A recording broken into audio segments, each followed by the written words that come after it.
નાયબ મુખ્યમંત્રીના પ્રવાસ બાદ ઉચ્ચ પોલીસ કાફલાએ આંતરરાષ્ટ્રીય સરહદની લીધી મુલાકાત બાદ ગ્રામજનોની આસ્થા અને સુરક્ષાને આત્મસાત કરી।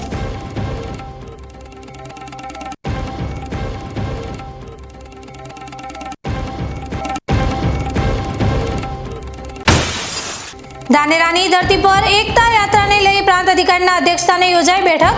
8 કિલોમીટરની પદયાત્રા દ્વારા ધાનેરાની જનતાને આત્મનિર્ભર ભારતના નિર્માણ માટે કરવામાં આવશે જાહેર આહવાન।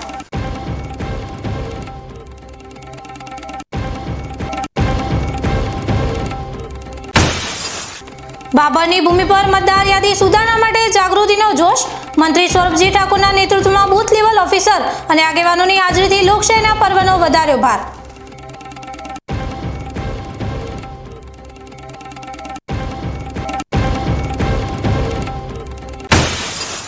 કોમર્શિયલ વ્હીકલના વાઇસ પ્રેસિડેન્ટ રાજેશ કોલે આપી નવી કારની ચાવી।